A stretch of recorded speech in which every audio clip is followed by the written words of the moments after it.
Last, but certainly not least, and we need to. I need to shout out the question. I'm going to try and find it here.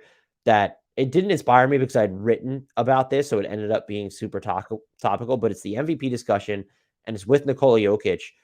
Hopefully, yeah, Nuggets fans, they were pretty pissed at the conversation we had, which I thought was fine, on YouTube and some on Twitter about building a defense around Jokic and whether it could win a title. I believe it could. Grant believe it didn't. I thought we both brought valid points and that it's fair to be concerned, but that's fair to say just because we've seen it, like we've never seen it, doesn't mean it can't happen.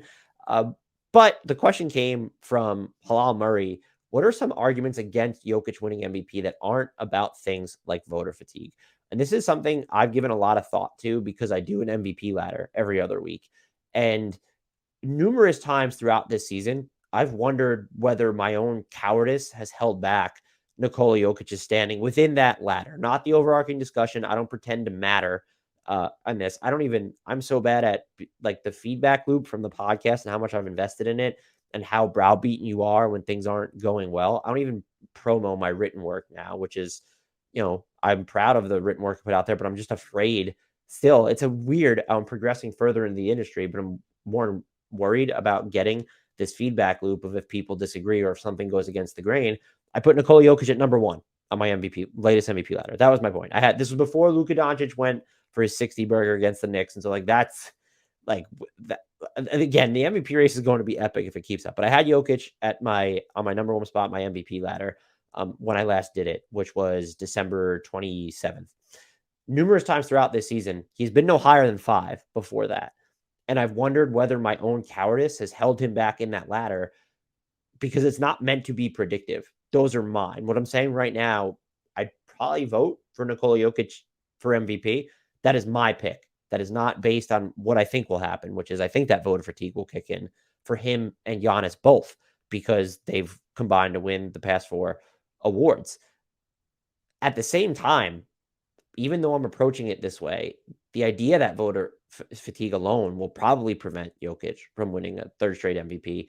It gnaws at you, and even if inadvertently, it probably factored in at least once or twice, even though I don't think he had the most MVP-ish start to the season. He was clearly looking to involve others more than he has so right now.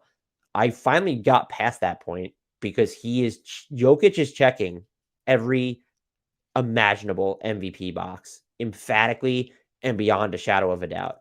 Do you need your MVP to pile up counting stats on bonkers efficiency?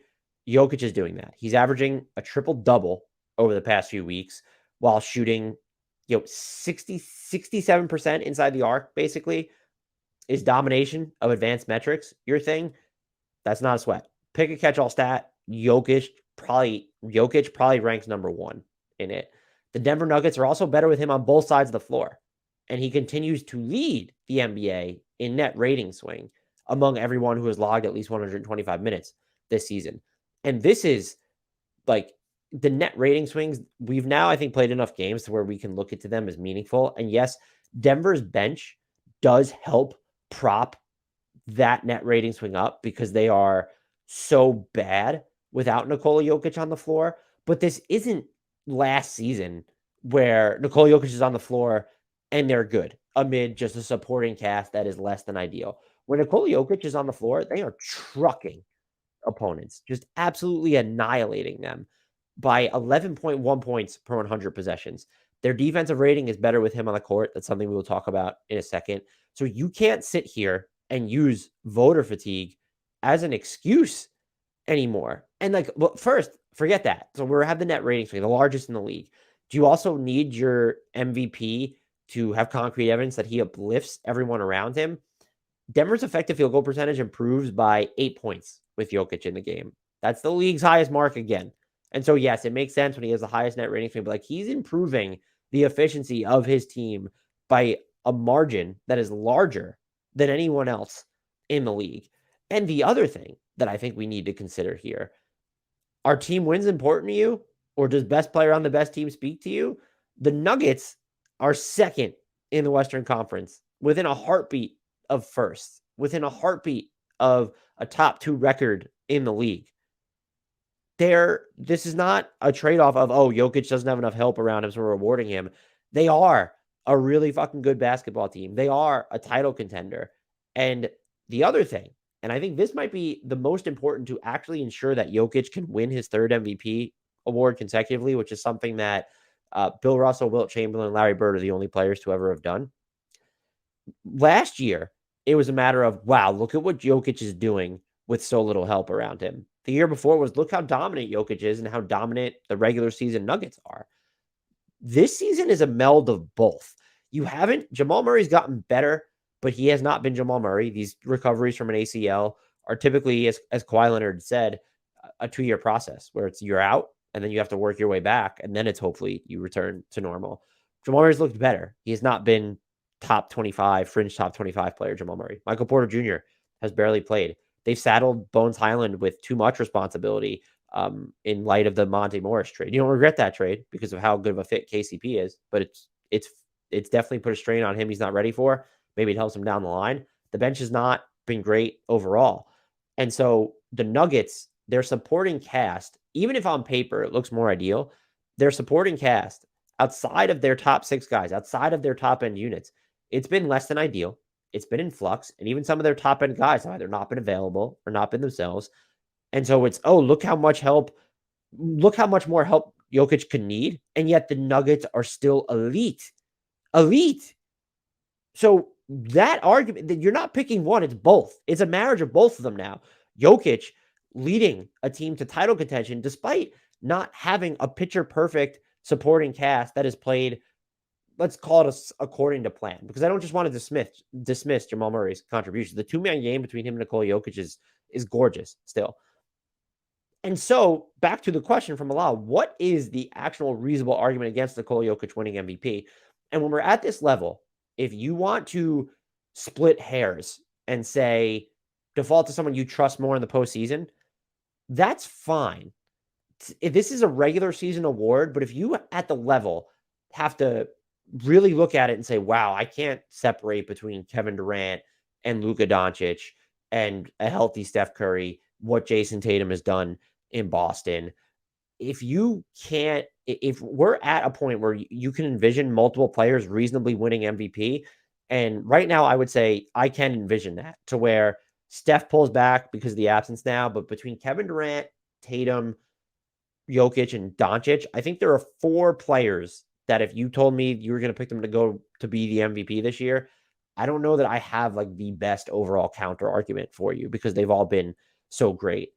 And that's part of the ambiguity behind MVP criteria. There's no definitive set of what constitutes. If you want it to be the best player on the best team, that needs to be stipulated. I don't think team wins aren't a stat to me, but if we want to go that route, the Nuggets are, again, one of the best teams in the NBA. This is not just Nikola Jokic benefiting from a lack of help or me penalizing Jason Tatum for having a really good supporting cast. Do I gravitate more towards guys who are kind of just the driving force of everything on offense, both on and away from the ball? A Jokic, a Curry, even a Doncic, sure. But like Tatum is in the discussion.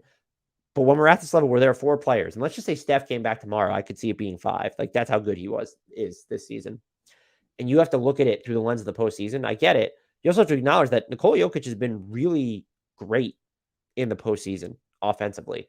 He was great against the Warriors last year. And if you're going to harp on the defensive concerns, again, I think those are really fair. The Nuggets, more recently than anything, have showed that they're going to try and defend different ways with different bodies on the court. You can go back and listen to the Nuggets conversation. I think at full strength, their top end units are good enough defensively to win a championship. I'm not arguing that. Do I think that Nikola Jokic is a liability on defense? No, I do not. Is he a liability in certain matchups? Absolutely. You could say the same for almost every player in the NBA. Do I think he forces you to defend a certain way where he has to come up to the level of the screen or you have to avoid drop as much as possible? Yes and no. Yes, I think he does.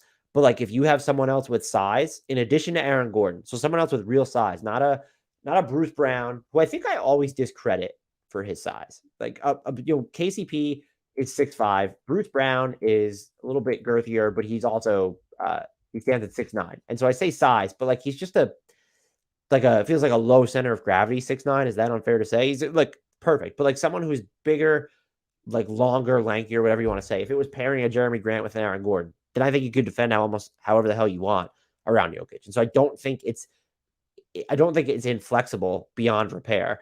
And I think we've seen the Nuggets try a bunch of different, having Christian Brown in there at certain moments because he's a little bit bigger, uh, has helped recently. And I think it was, I can't remember which game it was. I mentioned this on the past podcast, was against the Grizzlies, where they threw just it was, hey, we're going to go after them with size and length, and like threw more coverages than I think you would normally see in the half court defensively at Memphis. And so there's that. I think that everything is that they are good enough at their top end to win a title, and that we can't use this to discredit Jokic's MVP case.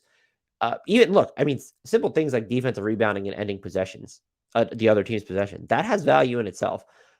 But if you're going to look at it and say that is the argument, is my point, which speaks because it's relatively flimsy as far as counter arguments go, it speaks to how serious a contender Nikola Jokic is for this third consecutive MVP award and for making NBA history. You asked me to choose now. I don't have faith that voter fatigue won't kick in for him and for Giannis, by the way, who's like kind of on the outskirts of this discussion, but the Bucks are weird all of a sudden. I know they haven't had Chris Middleton and the big three has played 5 games together, but it's just the half court offense is wonky and Giannis has taken, and he's made some like really nice mid-rangers, but it just feels off. Could still enter the conversation because he's Giannis.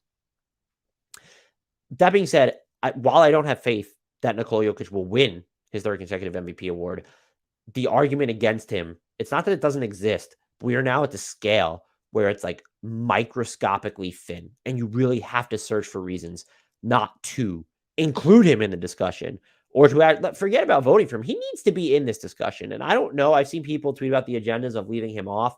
I've seen him in, including my own MVP ladder at number 1. I've seen him in other MVP ladders. We don't need to invent straw men when we know they exist and that Drew Hanlon's going to tweet something fucking stupid about it eventually if he hasn't already.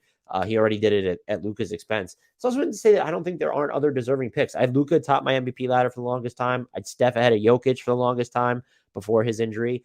Jokic is a real candidate to win his third MVP award. And voter fatigue is not an excuse, like Kalal Murray mentions. It would be, do I trust him enough in the postseason relative to Luka or to Kevin Durant or to Steph Curry or to Jason Tatum? And you should trust Jokic at the level because of what those guys do best are what they're mostly going to do best in the playoffs. Should Jason Tatum not win because of how he was shut down by the Warriors in the finals? This is a regular season award, and it's important to separate that. But at the level of where we're at right now, I understand where you would scale forward into the postseason. And I don't think that needs to be a huge part of the thinking. Nor do I think that it should be a huge part of thinking. This is a regular season award at its heart. It's just that this isn't last year where I think Jokic, I mean, you could have went Giannis and maybe even Embiid. So like it was close enough to if that's what swayed your vote. But if your vote was voter fatigue or Jokic is just a liability on defense or a team that has him can't win a title, that doesn't work anymore insofar as it ever did, which by the way, it didn't. It doesn't work now. It's disingenuous. And so you have to be honest, which is something that I would want to do with yourself and say, okay, do I trust Jokic as much as I trust Luka Doncic in the playoffs? And you know what? The answer to me is yes, because of what they both do best is going to scale to the playoffs. When you get into flaws, if Jason Tatum can be sort of a, harassed by length and double teams, yeah, it's only one team, but should that matter? Or maybe it's two, 3 teams, depending on the defensive personnel. Should that matter? Like all these players have their flaws. I think, Kevin Durant's probably pretty close to a flawless player with the way that he's defending for most of this year. Still, if you want to frame it that way, I think that's fine. It's not something I would necessarily do to say I trust Kevin Durant more or Luka more in the playoffs. So that's who I would vote for.